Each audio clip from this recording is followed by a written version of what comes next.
Welcome to Sakshi education. APSC group 1 rank list announce చేశారండి. And Uday Shankar assistant commissioner of sales tax.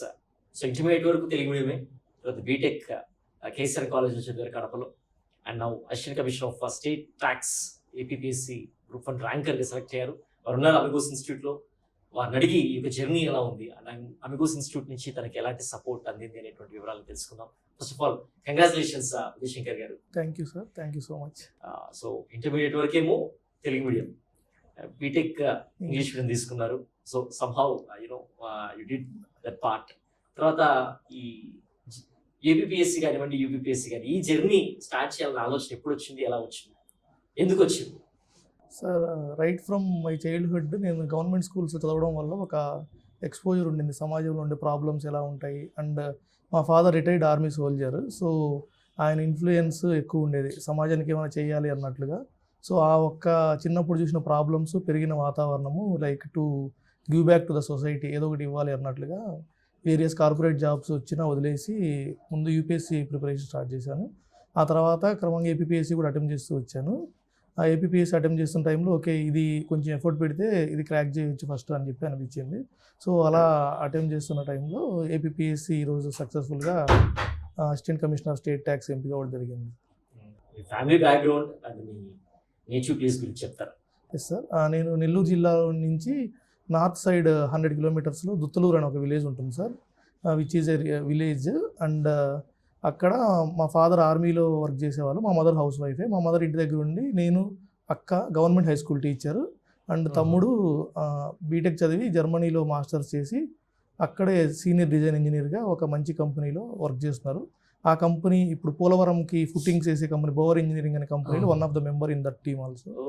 So బాగా చదివిపించారు sir. మా father దూరంగా ఉన్నా సరే మా మదర్ దగ్గరుండి కేర్ తీసుకొని జాగ్రత్త చదివిపించారు. అన్ని గవర్నమెంట్ స్కూల్స్ అయినా సరే మేము కొంచెం డిసిప్లిన్డ్గా చదువుకోవడం వల్ల నెక్స్ట్ బీటెక్ మంచి సీట్లు రావడము, తర్వాత ఇట్లా సమాజం పట్ల ఎక్స్పోజర్ అన్నీ మా ఊరు నుంచి, ఎస్పెషల్లీ గవర్నమెంట్ స్కూల్ బ్యాక్గ్రౌండ్ వల్ల. అంటే బ్యాక్ దెన్ ఇప్పుడున్నన్ని మంచి ఫెసిలిటీస్ ఉండేవి కాదు స్కూల్స్లో, ఇప్పుడు చాలా బాగా లాస్ట్ 5-6 ఇయర్స్ నుంచి మంచి అన్ని ఇన్ఫ్రాస్ట్రక్చర్ డెవలప్ అవ్వడం అట్లా. మేమున్న టైంలో అయితే ఈవెన్ వాష్రూమ్స్ కూడా సరిగ్గా ఉండేవి కాదు. ఈవెన్ ఒకవేళ బాయ్స్కి లేకపోయినా ఓకే, కానీ ఈవెన్ గర్ల్స్కి కూడా ఉండేవి కదా మా స్కూల్లో వరకు. అండ్ ఇప్పుడు గవర్నమెంట్ స్కూల్స్ చూస్తే చాలా హ్యాపీ అనిపిస్తుంది. అప్పుడున్న ఈ సమస్యలు అవన్నీ చూడడం వల్ల మనం ఏదో ఒకటి చేయాలి అన్నట్లుగా యూపీఎస్సీ జర్నీ తీసుకున్నాను. And APSC is similar to the services అని చెప్పి మళ్ళీ ఏపీఎస్సీ అటెంప్ట్ చేస్తే by hard work and luck అన్నీ కలిపి వచ్చి ఈరోజు మంచి సర్వీస్ వచ్చింది సార్. ముగ్గురు గవర్నమెంట్ స్కూల్స్ చదివారు. Yes sir. సో అక్క గవర్నమెంట్ స్కూల్ నుంచి చదివి టీచర్ అయింది, అండ్ తర్వాత మీరు గవర్నమెంట్ స్కూల్ చదివి ఇప్పుడు గవర్నమెంట్ సర్వెంట్ అయ్యారు. అండ్ మీ తమ్ముడు గవర్నమెంట్ స్కూల్ నుంచి చదివి బొమ్మర్ లాంటి డిజైన్ కంపెనీ జర్మనీలో who is doing work in Polavaram project సంబంధించి చేయడం అనేటువంటి ఇట్స్ గ్రేట్. అంటే ఏదో ఒక్కరో ఇద్దరు అనుకుంటే పర్లేదు, కానీ కుటుంబంలో ముగ్గురు ఒక సాదా సీదా గవర్నమెంట్ స్కూల్స్లో చదివి ఉండేటువంటి లోటుపాట్లు ఉన్నా కూడా వాటిని సరి చేసుకుంటూ కృషి పట్టుదల పెద్ద స్థాయికి దిగారు. దాన్ని మనం అభినందించాలి. అండ్ మీలాంటి వాళ్ళు సర్వీస్కి వెళ్తే సమస్యల పట్ల ముందు నుంచి అవగాహన ఉంటుంది కదా, కొత్తగా మన సమస్యల పట్ల అవగాహన పెంచుకోవాల్సిన అవసరం లేదు. వెంటనే యాక్ట్ చేస్తారు, ఆ సమస్యల పరిష్కారం కోసం మీరు ఆలోచనలు చేస్తారు, అడుగులు వేస్తారు అనేటువంటిది మేము ఆశిస్తున్నాం, ఇలా చేయాలని కూడా కోరుకుంటున్నాం అండి. అండ్ ఫస్ట్ ఎడ్యుకేషన్ సిస్టమ్ చూసినట్లయితే ఇప్పుడు మీరు కాంపిటేటివ్ ఎగ్జామినేషన్స్ అంటే ఇట్స్ నాట్ సో ఈజీ అనమాట. సో కొంతమంది ఇన్స్టిట్యూట్స్కి వెళ్తూ ఉంటారు, కొంతమంది సెల్ఫ్ ప్రిపరేషన్ అవుతూ ఉంటారు, అండ్ చాలా వేరియస్ థింగ్స్ లో వాళ్ళు they'll get to know the information. ఇక్కడ అమిగోస్ ఇన్స్టిట్యూట్ లో మీకు ఎలాంటి ఫెసిలిటీస్ మీరు తీసుకున్నారంటే ఇక్కడ ఎలాంటి సపోర్ట్ తీసుకున్నారు అమిగోస్ నుంచి? ఎస్ సార్, నేను అమిగోస్కి ఈ గ్రూప్ 1 నోటిఫికేషన్ అప్పుడు మెయిన్స్ టెస్ట్ సిరీస్ కోసం జాయిన్ అయ్యాను సార్. రఫీ సార్ అని ఉండేవారు, మెయిన్స్ టెస్ట్ సిరీస్ కండక్ట్ చేశారు. మెయిన్స్ టెస్ట్ సిరీస్ నేను అంత విగరస్గా అన్ని టెస్టులు రాయిపోయినా టెస్ట్కి ఒక పేపర్కి 2 టెస్టులు చొప్పున అట్లా పెట్టుకొని రాశాను. అంటే టైం మేనేజ్మెంట్ అవుతుందా లేదా అన్నట్లుగా. సో అది హెల్ప్ అయింది. మెయిన్ ఎగ్జామ్లో ఇక్కడ టైం వితిన్ 3 అవర్స్లో మనం 15 అటెంప్ట్ చేయగలుగుతున్నాం అనేది చూడడం వల్ల మెయిన్ ఎగ్జామ్లో అంత ప్యానిక్ అవ్వకుండా నా టైం షెడ్యూల్ నాకు ముందే తెలుసు. లైక్ ఫస్ట్ 1 అవర్లో కొంచెం డిలే ఉన్నా లాస్ట్కి వచ్చేలోపు కవర్ చేసేలాగా ప్రాక్టీస్ చేసి ఉండడం వల్ల అది యూజ్ అయింది. సో ఆ టెస్ట్ సిరీస్ యూజ్ అయింది. నెక్స్ట్ మాక్ ఇంటర్వ్యూ కోసం వచ్చాను సార్. రిజల్ట్స్ అనౌన్స్ చేశాక మెయిన్స్వి సెలెక్ట్ అయ్యాక సార్తో టచ్లో ఉండి ఇన్స్టిట్యూట్లో మాక్ ఇంటర్వ్యూస్ రిటైర్డ్ ఐపీఎస్ ఐఏఎస్లతో అరేంజ్ చేస్తున్నారు, దానికి అటెండ్ అయ్యాను. వాళ్ళు నేటివ్ డిస్ట్రిక్ట్ గురించి కొంచెం ఫోకస్ చేయండి అని చెప్పారు. సో ఆ క్వశ్చన్స్ నాకు రిఫ్లెక్ట్ అయినాయి మెయిన్ ఇంటర్వ్యూలో. లైక్ మా నెల్లూరు గురించి, అక్కడ లోకల్ ట్రైబ్స్ గురించి ఇట్లా చూసుకోండి అన్నారు. సో అవి అడిగారు. గవర్నమెంట్ స్కూల్ బ్యాక్గ్రౌండ్ గురించి అడగొచ్చు, చూసుకోండి అన్నారు. సో అవి చూసుకున్నాను. అండ్ స్కూల్ ఎడ్యుకేషన్ రిలేటెడ్ మీరు ఆఫీసర్ అయితే ఎట్లా చేస్తారో అని అడిగారు క్వశ్చన్. ఆ క్వశ్చన్ కూడా అలా వచ్చింది. So it is a comprehensive support sir, like mains, test series నుంచి ఇంటర్వ్యూ వరకు. అండ్ అన్నీ ప్రాపర్గా వర్క్ అయ్యాయి. ఆ రోజు నేను అనుకున్న విధంగానే out of the box questions 1-2 పడ్డాయి. బట్ క్వశ్చన్స్కి ప్రాపర్గా ఆన్సర్ చేయడం వల్ల బోర్డు సాటిస్ఫైడ్గా అనిపించింది. నేను బయటకు వచ్చేసరి టైంకే కొంచెం మంచిగా ఇచ్చాను. లైక్ నేను అనుకున్న దానికంటే కొంచెం బెటర్గా ఇచ్చాను ఇంటర్వ్యూ అనుకుని వచ్చాను. రిజల్ట్ వచ్చిన రోజు చూస్తే మంచి సర్వీసే వచ్చింది అనమాట, టాప్ నుంచి మంచిదే. సో ఫెల్ట్ వెరీ హ్యాపీ అన్నట్టు. ఎన్ని ఇయర్స్ విగరస్ గా ప్రిపేర్ అయ్యారండి ఏపీపీఎస్సీ గ్రూప్ 1 కి? సార్ సివిల్స్ కూడా కొంచెం కంబైన్ చేసుకోండి ఇటు. సార్ ఓవరాల్ మన ఈ ప్రిపరేషన్ తీసుకుంటే 10+ ఇయర్స్ సార్ మొత్తము. నేను చాలా లాంగ్ జర్నీ సార్. అంటే మధ్యలో బ్యాంక్ జాబ్స్, రైల్వే జాబ్స్ అట్లా 2014 అట్లా వచ్చినా నేను జాయిన్ అవ్వలేదు. ఎందుకంటే అది జాయిన్ అయితే ఇవి వదిలేయాల్సి వస్తుంది అన్నట్లుగా. అండ్ ఫ్యామిలీ సపోర్ట్ అప్పుడు ఫైనాన్షియల్గా బాగలేకపోయినా మా ఫాదర్ లైక్ చదువు, ఇది వస్తే పని ఇదే బెటర్, లైక్ అది చేస్తే నువ్వు ఒకడే బాగుపడవచ్చు, ఇది చేస్తే ఒకవేళ గ్రూప్ 1 కానీ సివిల్స్ కానీ క్రాక్ చేస్తే నువ్వు సమాజానికి నీతో పాటు చాలామంది హెల్ప్ చేయొచ్చు అన్నట్లుగా ఆ సపోర్ట్ ముందు నుంచి ఉన్నింది. అండ్ ప్రాసెస్లో భాగంగా యూపీఎస్సీ రాస్తూ తర్వాత ఏపీపీఎస్సీ 3 మెయిన్స్ రాస్తున్నాను. అండ్ ఈ అటెంప్ట్ టైంకి 2 ఇయర్స్ ముందు అసలు బుక్కే ముట్టలేదు సార్. ఇంకా చాలా ఎక్కువైపోయింది చదవడము. అంటే వెక్స్ అయిపోయే స్టేజ్ అనమాట. సేమ్ చదివి అందుకని 2 ఇయర్స్ 21 నుంచి 23 డిసెంబర్ వరకు బుక్ ముట్టలేదు.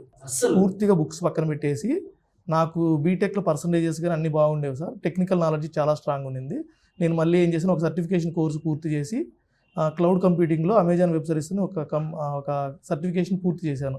అది కొంచెం డిఫికల్ట్ సర్టిఫికేషన్. నాకు ఈ చదివే అలవాటు ఇక్కడ ఉండడం వల్ల చదివేసి వితిన్ 2 monthsలో క్రాక్ చేశాను. ఆ ఎగ్జామ్ చేసి అది పెట్టుకొని జాబ్ జాయిన్ అయ్యాను, కార్పొరేట్ జాబ్. లైక్ వాళ్ళు జాయిన్ అవ్వడంతోనే లైక్ 20 lakhs ప్యాకేజ్ ఇచ్చారనమాట. 21 to 23 వరకు పూర్తిగా సాఫ్ట్వేర్ జాబ్ చేశాను. Software in the sense infrastructure side 20 lakhs. But ఈ నోటిఫికేషన్ వచ్చిన టైంలో మా తమ్ముడు కొంచెం జాబ్లో సెటిల్ అవుతున్నారు. డిస్కస్ చేస్తే లైక్ వదిలేసి చదువుతానని చదివేసి వన్ లాస్ట్ టైం అన్నట్లు ప్రిపేర్ అవ్వు, ఇఫ్ ఇన్ కేస్ వర్కౌట్ అయితే ఓకే, లేదంటే మళ్ళీ నీకు ఆల్రెడీ టెక్నికల్ నాలెడ్జ్ స్ట్రాంగ్ ఉంది, వెళ్ళి కూడా మళ్ళీ ట్రై చేస్తుండే ఎగ్జామ్స్ అన్నట్లు సపోర్ట్ ఉంది. సో అప్పుడు తీసుకున్న 23 డిసెంబర్లో తీసుకున్న డెసిషన్ సార్ ఇది. తీసుకుని అప్పటి నుంచి జాబ్ ఏం చేయలేదు. అప్పుడు తీసుకున్నప్పుడు రిస్కీ డెసిషన్, లైక్ 20 lakhs వదిలేయడం అంటే రిస్కీ డెసిషన్. బట్ స్టిల్ కొంచెం క్యాలిక్యులేటెడ్గా ఒకవేళ ఏం చేస్తే ఏమో వస్తుంది, ముందు టైమ్స్లో ఎట్లా మైనస్లు ఉన్నాయి అవన్నీ కరెక్షన్ చేసుకుంటూ step by step majorly I depended on planning sir. అంటే ఒక డే ఎట్లా ఉండాలి, ఏ సబ్జెక్ట్ ఎప్పుడు ప్రిపేర్ అవ్వాలి, లైక్ డేలో ఎన్ని పార్ట్స్గా షెడ్యూల్స్ రాసుకోవాలి, ఇట్లా ఒక ప్లానింగ్ ప్రకారం పోవడం వల్ల ఇంటర్వ్యూ వరకు చాలా ప్లాన్డ్గా వెళ్ళాను సార్. లైక్ నేను అసలు కార్పొరేట్ జాబ్లో ఉన్నప్పుడు సోషల్ మీడియా చాలా ఎక్కువ వాడేవాను, తర్వాత తీసేసాను పూర్తిగా. ఎప్పుడైతే నేను వద్దనుకున్నానో ఆ రోజు నుంచి ఈ రోజుకి కూడా నేను ఇంకా ఏం సోషల్ మీడియా ఇన్స్టాల్ చేయలేదు. అలవాటు అయిపోయింది అనమాట, ఇంకా అవసరం లేదనిపిస్తుంది. జనరల్లీ అంటున్నారు ఇప్పుడు చేయొచ్చు కదా అని అంటున్నారు ఫ్రెండ్స్, కానీ బట్ ఇప్పుడు అలవాటు తప్పింది కాబట్టి చేద్దాంలే అన్న దాంతో అట్లా వదిలేస్తున్నాను సార్. అప్పుడు తీసుకున్న రిస్కీ డెసిషన్ ఈరోజు రివార్డ్ ఇచ్చింది. అండ్ వన్ స్ట్రైకింగ్ థింగ్ ఏంటంటే, కేసీఆర్ ఇంజనీరింగ్ కంప్లీట్ చేసిన తర్వాత కార్పొరేట్ జాబ్ వచ్చినా కూడా వద్దనుకున్నారు. తర్వాత బాగా విగరస్గా ట్రై చేశారు. తర్వాత వద్దురా బాబు ఎక్కువ చదివేసామని వాళ్ళ కాదని చెప్పి మళ్ళీ క్లౌడ్ కంప్యూటింగ్ కోర్స్ వితిన్ 2 monthsలో నేను నేర్చుకుని జాబ్ కొట్టారు 20 lakhsలో ఆఫ్టర్ లాంగ్ టైం. మళ్ళీ దాన్ని రిజైన్ చేసి మళ్ళీ డిస్కసింగ్ విత్ హిస్ బ్రదర్ మళ్ళీ అక్కడ క్యాలిక్యులేటెడ్గా స్టెప్ వేసి సక్సెస్ అయ్యారనమాట. సో సక్సెస్ అనేది ఎప్పుడు వస్తుంది అనేటువంటిది డిఫైన్ చేయలేమన్నమాట, దగ్గరకు వచ్చి వెళ్ళిపోతూ ఉంటుంది. బట్ తను తీసుకున్న రిస్కీ డెసిషన్ ఇవాళ అందరి ముందు కూడా ఒక ప్రత్యేకమైన వ్యక్తిగా నిలబెట్టింది అనమాట. సో ఆ డెసిషన్ అనేటువంటిది ఎప్పుడు మనకు వస్తుందనేటువంటి ఆ పేషెన్స్ ఉండాలన్నమాట. ఒక్కొక్కసారి రిస్క్ తీసుకోవాలి, ఒకసారి క్యాలిక్యులేషన్స్ తప్పుతూ ఉంటాయి, మేనేజ్ చేసుకునేటువంటి సిచ్యువేషన్స్లో మనం ఉంటేనే సక్సెస్ అవుతాం. ఆ ధైర్యం ఉంటేనే ఈ కాంపిటేటివ్ ఎగ్జామినేషన్స్, ఆ ఓపిక ఉంటేనే ఈ కాంపిటేటివ్ ఎగ్జామినేషన్స్ని మనం ఫేస్ చేయగలం. లేకపోతే లైఫ్ చాలా కుచించుకుపోతుంది, కృంగతీస్తాయి, పరిస్థితులు చాలా ప్రతికూలతలు మనకు నేర్పిస్తాయి అన్నమాట. అండ్ యువర్ సజెషన్ అనమాట, ఎందుకంటే మీరు గ్రామీణ ప్రాంతం నుంచి వచ్చారు, చాలా మంది గవర్నమెంట్ స్కూల్స్ నుంచి వచ్చేటువంటి విద్యార్థులు ఉంటారనమాట. వాళ్ళకి పెద్ద పెద్ద కోరికల్లాగా ఉంటాయి, కానీ పట్టుదల, కృషి, చదివే మనస్తత్వం ఉంటుంది కాబట్టి, అవన్నీ చూశారు కాబట్టి వాళ్ళకు ఉండేటువంటి అడ్డంకులు ఏంటి, దాన్ని ఎలా ఎదుర్కొని ముందుకు రావాలి అంటే మీరు ఇచ్చేటువంటి సజెషన్ ఏంటి? ఫస్ట్ సార్ మా లాంటి గ్రామీణ ప్రాంతాలు ప్లస్ గవర్నమెంట్ స్కూల్స్లో ఇంత ఎగ్జామ్ ఉంటుందని అవేర్నెస్ ఉండేది కదా సార్. నాకు ఎలానో మా ఫాదర్ వల్ల, తర్వాత మా గ్రాండ్ పేరెంట్స్ టీచర్ ఉండేవాళ్ళు, అలా కొంచెం ముందు తెలియడం వల్ల వచ్చినాయి. అవేర్నెస్ క్రియేట్ చేయాలి సార్ ఫస్ట్. ఈ రోజుల్లో అన్ని చోట్ల ఇప్పుడు యూట్యూబ్ ఛానల్స్ ఫర్ ఎగ్జాంపుల్ మన సాక్షి ఎడ్యుకేషన్ కానీ ఇట్లా అన్ని చోట్ల క్లియర్ కట్గా ఒక అప్రోచ్తో పాటుగా ఇట్లా ప్రిపేర్ అవ్వండి resources, materials, previous year questions అన్నీ దొరుకుతున్నాయి. అవి కానీ ముందు అరౌండ్ ఇంటర్మీడియట్ నుంచి ఒక అవగాహన అంతే, అప్పుడు ఏం చదవక్కర్లేదు. గ్రాడ్యుయేషన్ అయినప్పుడు ప్రిపరేషన్ స్టార్ట్ చేయొచ్చు. ఈవెన్ గ్రాడ్యుయేషన్ ఫైనల్ ఇయర్లో కూడా I don't suggest, because graduation should be enjoyed. ప్రాసెస్ని ఎంజాయ్ చేస్తే లైఫ్లో ఏం చేయాలనో క్లారిటీ వస్తుంది. అయిపోయాక కావాలంటే 1-2 ఇయర్స్ తిరిగి కూర్చున్నా ఇది చేయొచ్చు.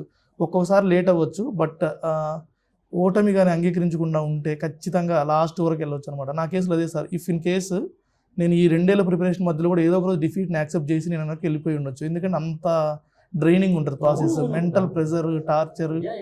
ఈ ప్రాసెస్ లో చాలా హై లెవెల్లో ఉంటారు, మనమేమో ఇక్కడ ఏం చేస్తామంటే చెప్పుకోలేని పరిస్థితిలో మనం ఉంటాం. ఇక్కడ చాలా మంది ఇట్లా సలహాలు ఇచ్చేవాళ్ళు, బిజినెస్ చేయొచ్చు కదా అంటే. నేను ఎగ్జామ్ రాస్తున్నట్టు చెప్పలేదు సార్ ఈ అటెంప్ట్, ఎందుకంటే జాబ్ మానేశాను అంటేనే ఏమనుకున్నారు, లే ఆఫ్లో పోయింది అనుకున్నారు జాబ్. బట్ నేను ఒక క్యాలిక్యులేటెడ్ డెసిషన్ అనమాట. జాబ్ మానేస్తే 3 months నోటీస్ పీరియడ్, శాలరీ ఒకేసారి ఇస్తామన్నారు. అన్ని ప్లాన్ చేసుకొని ప్రిపరేషన్ స్టార్ట్ చేయొచ్చు అని చెప్పి వచ్చాను. జనరల్లీ ఆన్సర్ చేయలేము. ఈ ట్రైనింగ్ ప్రాసెస్లో మనం కానీ డిఫీట్ని యాక్సెప్ట్ చేయకుండా ఉంటే కంపల్సరీ ఈ డిసిప్లిన్ ఇంపార్టెంట్. మనం ఓటమి అంగీకరించకుండా గమ్మున కూర్చున్నా కూడా ఏమవ్వదు. డిసిప్లిన్డ్గా ఒక డే టు డే షెడ్యూల్ వేసుకొని కానీ ముందుకు వెళ్తే ఖచ్చితంగా గెలుపు వస్తుంది. మేబీ ఒకరికి లేట్ అవ్వచ్చు, ఒకరికి చాలా త్వరగా రావచ్చు. కన్సిస్టెంట్ ఎఫర్ట్ కానీ పెడితే ఏదో ఒక రోజు కంపల్సరీ విజయం వస్తుంది సార్. నా కేసులో నేను అదే అనుకుంటా, on the edge of extension. అంటే మనం వదిలేస్తే పడిపోతాం కిందకి, కానీ వదలకుండా పట్టుకొని నిల్చున్నాను అనమాట. ఇటు సైడ్ ఎడ్జ్కి వచ్చాను. ఫ్యూచర్ ఆస్పిరేషన్స్ ఏంటండి సార్? నాకు మేజర్లీ ఒకవేళ ఇన్ కేస్ ఇప్పుడున్న సర్వీస్లో చాలా ఎంత ఇంటిగ్రిటీ చూపించగలితే అంత బాగా పనిచేసుకుంటూ ఇన్ కేస్ ఎప్పుడైనా ఛాన్స్ ఉంటే ఎడ్యుకేషన్ రిలేటెడ్ సెక్టర్స్లో వర్క్ చేయాలని ఉంది sir. Maybe I don't know ఎలా వెళ్తుందో, ముందుకు చూద్దాము. అండ్ ఫ్యూచర్లో ఎగ్జామ్స్ పడ్డా మళ్ళీ రాస్తాను ఇంకొకసారి కూడా. సో అది ఉదయ్ శంకర్ గారి స్టోరీ ఇట్స్ ఇన్స్పిరేషన్. సో ఎందుకంటే చాలా ఇష్టపడి యూపీఎస్సీ సివిల్స్ ప్రిపరేషన్ స్టార్ట్ చేసిన ఎన్ని అడ్డంకులు అవరోధాలు ఎదురైనా కూడా మళ్ళీ ఒక corporate job after long time తీసుకొని కూడా దాన్ని రిజైన్ చేసి సాధించారు ఇవాళ. సో ధైర్యం ఉండాలి, సాధిస్తానని నమ్మకం ఉండాలి, పట్టుదల ఉండాలి, కృషి ఉండాలి. ఫస్ట్ ఆఫ్ ఆల్ అవన్నీ కలగలిపి ఈరోజు తన విజయానికి కారణం అయ్యాయి, దోహదం అయ్యాయి అన్నమాట. So this is the toppers review and this is Eshwar for Sakshi education.